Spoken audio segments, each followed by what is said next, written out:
Hey, yo. What's up, Internet? My name is Jeremy Schumacher. I am a licensed marriage and family therapist, and this is Divorced Dad Rock, the soundtrack of emotional avoidance. That's my radio DJ voice. We are embarking on a series of songs that I think my initial hypothesis is laid the groundwork for a lot of the current nonsense in the manosphere. Joe Rogan's right-wing extremism, laundering, and a lot of other stuff. It doesn't explain Trump. I'll be upfront about that. You forget that Trump is 80 years old. So in his divorced dad rock phase, listening to ABBA, because he's that old, right? He would have been mid-30s in the 70s. Dude's old. So not necessarily explaining everything, but I certainly think there's a through line here, and we're going to explore it together. I do have the series songs I want to do, and everything else is genuinely pretty much off the cuff here, because if I plan things out, my ADHD kicks in, and then I get bored, and I end up ad-libbing anyway. So, and we're going to see what happens, because YouTube, obviously doesn't like using copyrighted material, even if it is fair use. As a therapist, I'm adding a lot more analysis than what I'm using. It still is mostly done by bots and stuff like that. So I don't think there'll be a ton of nuance. I might live stream some of it. If we get some clicks, I might edit it after the fact to take the song out. We'll see what happens. And we'll go there together. But I was going to do Now That's Divorced Dad Rock, but Now That's Music is still a thing. Good for them, good for them for still doing that. So didn't want to do copyright that way. Our first song, I'm really excited about.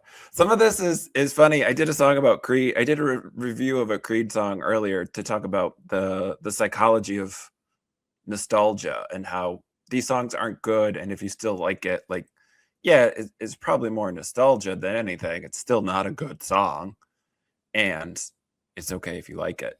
And so we're starting with a song that hits that sweet spot for me, where I still like this song and objectively am aware. I was aware back in the day that it wasn't a good song. I'm still aware now that it's not a good song. And yeah, it still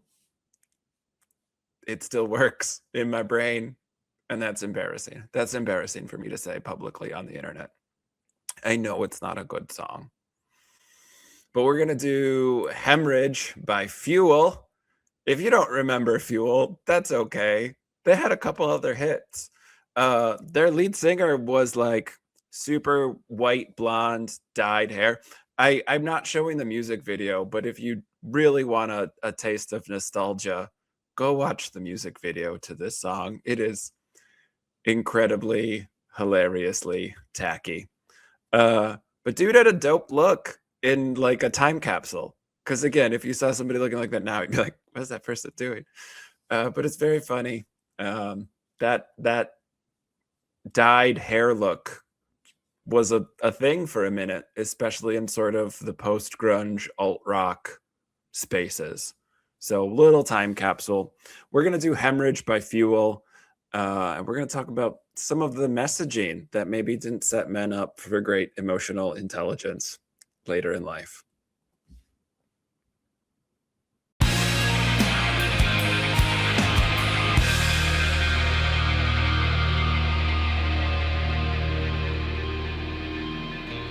Memories are just where you lay down. Drag the waters to the depths, give up their dead. What did you expect to find? Was it something you left behind? Don't you remember anything I said when I said, don't fall away, leave me to myself. Don't fall away and leave life lay down in my hands again. Leave life lay down in my hands, life lies bleeding.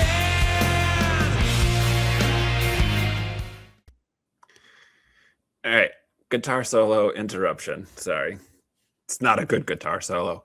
Again, I mean, you have to understand some of this is edited for radio. I don't think there's the longer edition of this song, but as somebody who first got out of listening to just country and Christian music, as my evangelical family raised me by listening to classic rock, Pink Floyd and Led Zeppelin, a lot of this stuff gets cut down. These songs are hard for me to review because there just isn't a ton there, which is sort of why I want to do a series and tie it to a core thesis around some of this stuff. Because the lyricism is limited. But I think one of the things that happens in all of these songs is it slows down and it gets a little quieter. Maybe there's like that sliding their fingers on the guitar strings. I don't play music, so I don't know how that happens, but Creed does it all the time. That signals like some emotional depth. And I was, again, raised like a cis white dude. So when we talk about emotional vulnerability, when I'm doing it on the internet in public, I still sort of default into like, let's make a joke about it. Even though in therapy, I'm very good about it, very comfortable with it in my own personal relationships. But it is interesting to sort of see this idea of emotional depth presented. It slows down. Even the initial notes come in heavy and then it backs off right away and slows down and gets quiet.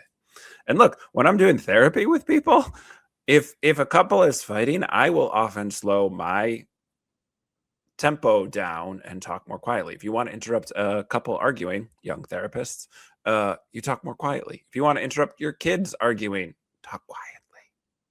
Because they have to stop what they're doing to hear you. And that stimuli in our brain kicks in and says, oh, I should listen. There's emotional depth here. He started talking quietly.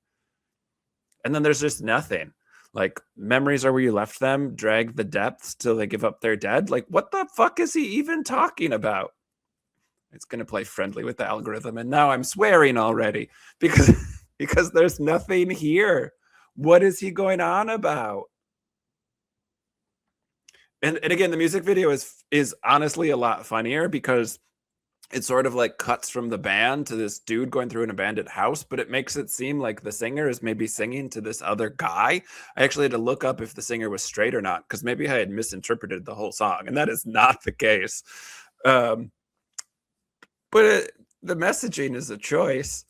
Didn't you remember anything I said? And so again, we have male victimhood front and center. This guy is aggrieved and left.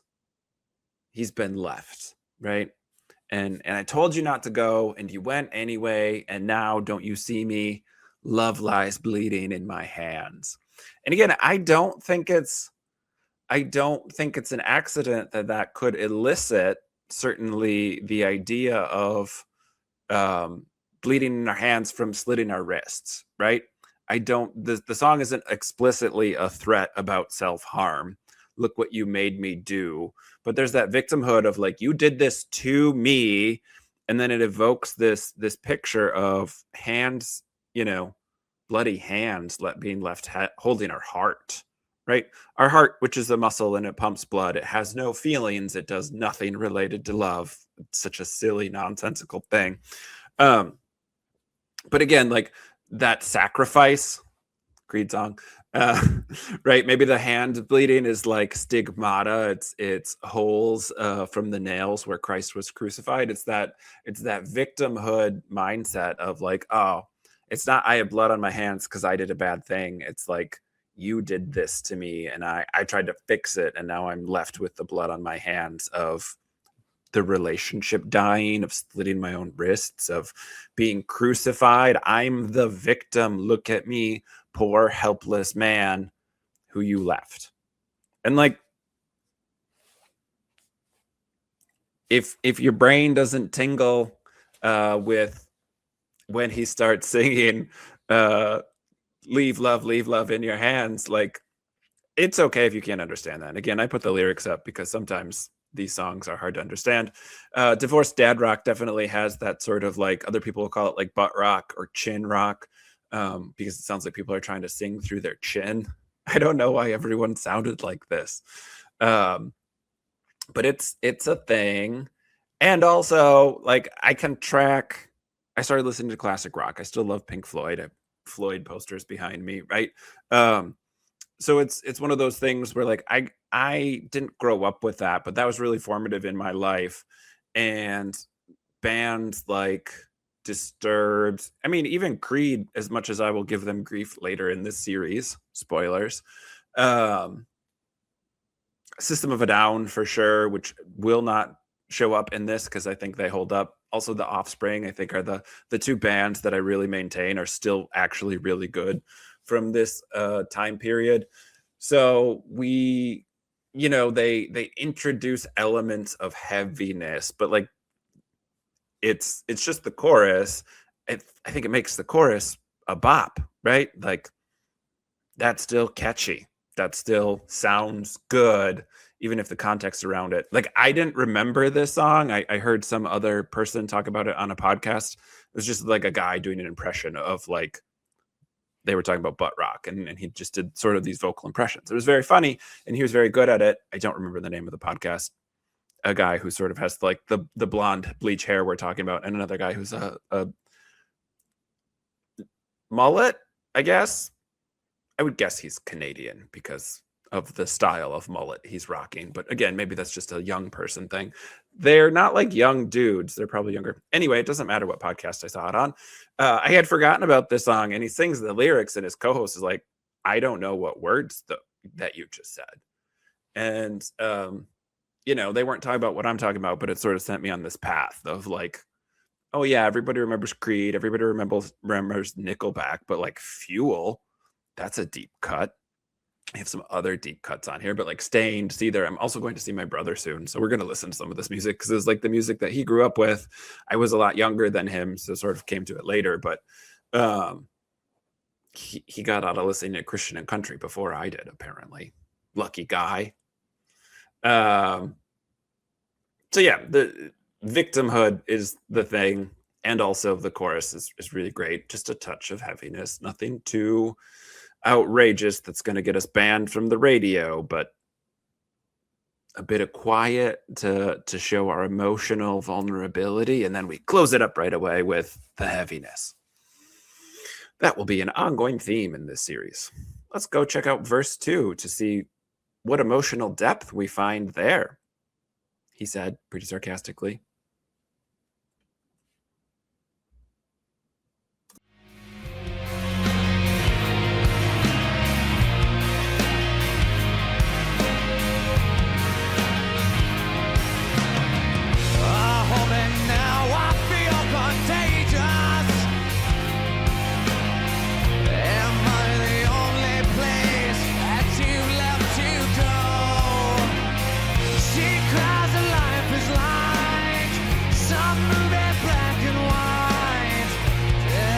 Thinking lines over and over and over again. She cries, don't fall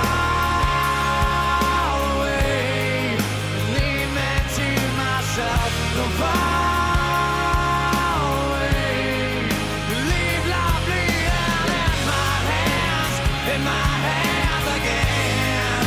Leave lovely hell in my hands. Love lies bleeding, and I wanted you turned away. You don't remember, but I do. You never even tried.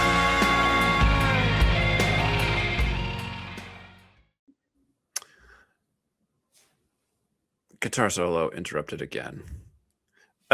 Man, it's not good, is it?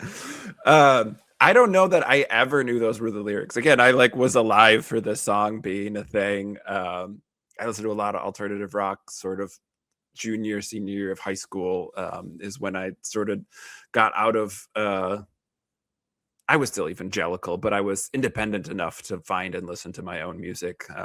Kazaa was a thing, I did get in trouble for listening to a Creed song because my mom heard the electric guitars, and I was like, "But it's Christian." But yeah, I don't know that it. I feel contagious. Like, where does that even come from? Just trying to take the lyrics at face value here, they absolutely don't make any sense, which is unfortunate, as I'm going to try and make a coherent point about all of this. And then sort of shifts perspective. But again, I think that holds me now, I feel contagious is important, because again, there's this I'm going to say parentification, and I don't think it always needs to be parentification. I think if you are securely attached, you can be vulnerable with your needs, and it's not like just because he's a dude talking to a woman that he's crying to his mommy, right? Like, I don't want to fall into the other side of criticism where then we're like going around on sort of the horseshoe theory, where like now we're criticizing men for having emotions. But it doesn't sound like a secure relationship, right? It doesn't sound like secure attachment. It doesn't sound like he's willing to do that for her. He wants her to meet all of his emotional needs without doing the work, right? He's the victim of her behaviors. And then also when she's not meeting his needs, she's the villain both directions, right? And so I think that's really, again, like an ongoing theme in a lot of these. There's no accountability. There's no, I could have done this, or I should have done this, or I will do this. It's, you did this to me. How dare you? And poor, pitiful me. And I think it's really off-putting, then it like pivots. Again, the songwriting is just simply not great.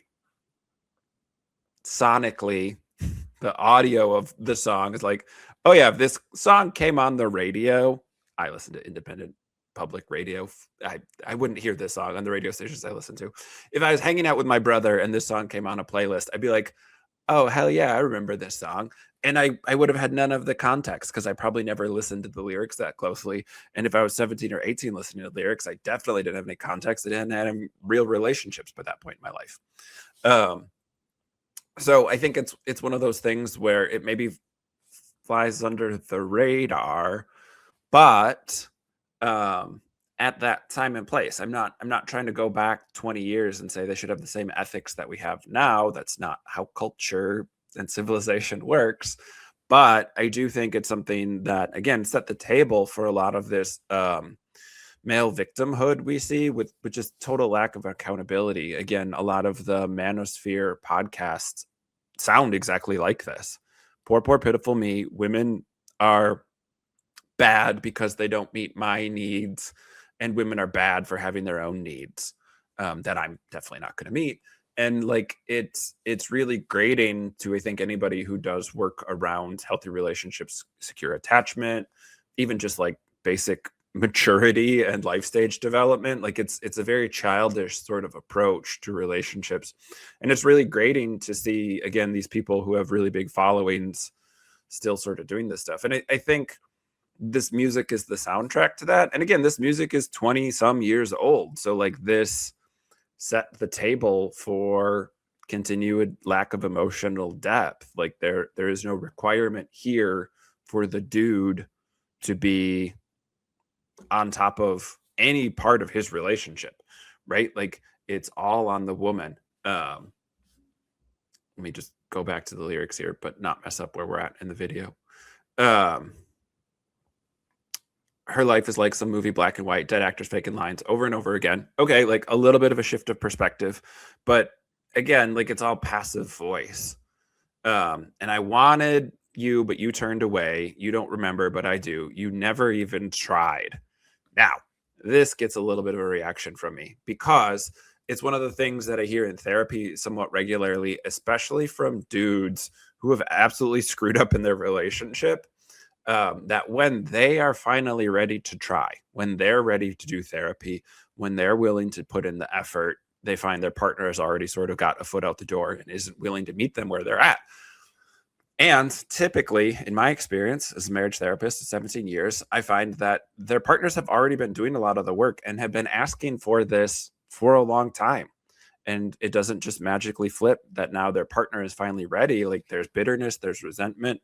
And again, like, this is a couple that may or may not be successful in couples therapy staying together. Again, oftentimes it's successful that they split. But the idea of you never even tried is often time constrained. You weren't trying when I was willing to try. You weren't trying when I finally put in effort. After our third kid together, where I finally was like, oh, you're going to leave me if I don't change. I'm going to start changing. Well, then where were you? And the partner's often like, the fuck, where were you for those first three kids? And I would like to say that's shifting and changing. I don't know that it is a ton. Millennial dads spend 4 times more time with their kids than any previous generation. I think that'll continue to happen.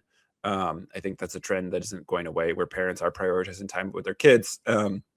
I think both genders are going to continue that trend where they continue to spend more and more time with their kids. I think that idea of we want our kids to have a better life than we had is really important. And I still see the remnants of uh, emotional unintelligence and or lack of growth in long-term relationships, even with millennials, right? I see a lot of the dudes who are in their mid to late 30s, in their early 40s, wrestling with the idea of divorce, splitting because their partner has differentiated from them in a way that seems like they're just very different people now. And that's usually attached to like looking at their kids graduating from high school or their kids moving into high school.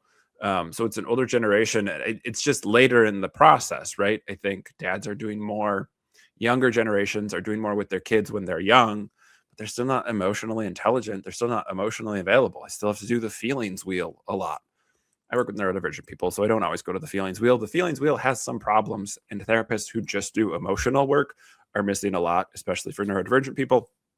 That's a separate series. We'll have to pick a whole different set of songs for. I don't know that such songs exist. But again, I still see this. I think it's happening later in the relationship than it used to, right? This dynamic in this song is like dating, or we were married for a year and then got divorced. This is not the perspective of somebody who's been in a 15-year relationship. But yeah, you never even tried really gets to me, especially as a therapist when I've been doing therapy and I know the other person has been trying. I've seen it. They continue to show up in the office, they do their homework, etc. Like, that pitying stuff is really hard for me. I do not like that. And it's hard to call out in the moment, because if you're balancing your rapport, that's a thing you talk about later generally. It comes from a really emotional place, and it comes again from a space where it's just like telling on the emotional intelligence that like it's not there, because they're really hurt, they're really wounded, and instead of being vulnerable, they turn defensive and like point the finger. You never even tried. That carries a lot of weight and complexity behind it that they're not even aware of. Let's listen to a mediocre guitar solo. I will criticize some of the musicianship.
Look at that. The songwriter was the guitarist for the song, who actually started the band. The lead singer has left the band and then came back and then left again. Brett Scallions is the lead singer, and again, credit where credit is due. It's the part of the song where like when he gets into it, it sounds good. I think good be an objective term, right? Not objective, a subjective term. I think it sounds good for rock music, right? Like I love Chris Cornell. I think he has the best music for rock, and none of the bands or projects he ever did were my favorite. And to be able to step back and say, like, that is the voice of a rock singer, a lead singer should sound like that. Like, yeah. So Brett Scallions, credit on the vocals for sure. I think again some of the emotion that comes through, and technology has just come so far. So even like the music video looks very old. And again, like it's 20 years old, and you're like 20 years ago is 1980. Like, nope, 20 years ago was 2006. I do that sometimes, right? It's weird. Time is weird, and yeah, it doesn't get better as we get older. But again, what's sort of the outro of the song? What are we landing on? How dare you leave me by myself? The male victimhood of like no accountability, no responsibility taken throughout the entire song. Everything is finger pointing and blaming the other person. Poor me. How dare you? And also, like, what are we left with? We're left with like, yeah, because you don't like being by yourself, because you don't want to grow, you don't want to change, you don't want to challenge yourself. There's nothing here. The reason she left is because there's nothing here. And then you're mad about there's nothing there because you don't want to work on yourself. Right? How dare you leave me by myself is only bad if you don't like yourself. Right? And I get that humans are social. I get that we generally interact and pair up. Again, I think that pair up is overplayed. I don't think we're monogamous by default, but I do think it's one of those things where, like, yes, we're social creatures, and the way that society exists is it is difficult to do things by yourself. Even with those societal constraints, most of us do not go live in the woods by ourselves forever. Most of us do not go and find a cave to stay in. Even like famous recluses often have their small number of people. Mary Oliver, great documentary about her. We saw it at Milwaukee Film. It's coming out for everyone soon. Go see that. She's pretty reclusive as a poet, as a writer, and also like had her people, had community, just wasn't like in LA or where other famous people were going to be. Alan Moore comes to mind as probably a better example of a recluse, but like he's not living alone. He just doesn't want to be celebrity, and he doesn't want to be famous. He wants to be left alone, and he still has his people. So yes, I get it. We are social creatures for sure. And being left alone isn't like a wound that it is for like a small child, but for a grown man, it's not. Like if you get along with yourself, a partner leaves you, a romantic interest leaves you, you go hang out with your buds. You go find a new interest. You're okay hanging out with yourself because you like yourself. Again, like I would argue that is growth and stability. I would argue that is even attractive. That is even where confidence comes from. And so, yeah, good for her, right? Green flag for her, lots of red flags for him. Gonna be an ongoing theme in this series. But again, it's just sort of empty when it comes down to sort of any emotional analysis. It performs emotional. Oh, I'm sad. I'm going to sing really slow. But I would argue even like the music's doing a lot of the heavy lift there. What he's saying is neither emotional nor profound. It's blaming. And the guy is the victim and the female is the problem. Sounds a lot like Andrew Tate. So, yeah. Was also add that to my list, because the song, if your brain went to a certain song with that, I don't have that on my list, but maybe I should. I also just don't know the lyrics to a lot of songs. Again, it's something that after I got diagnosed with autism, it's like, oh yeah, verbal processing problems. That's 100% me. The song that I've listened to thousands of times that I don't know lyrics to, that's not everybody's experience. So this is a fun little journey for me, looking up a lot of terrible lyrics. I was going to do more than one Creed song when I did the nostalgia bit, and I couldn't handle it. So we'll see how far I get with this series. But Volume 1, Divorced Dad Rock. That's more of like anime overdubbing than This is like my Sunday.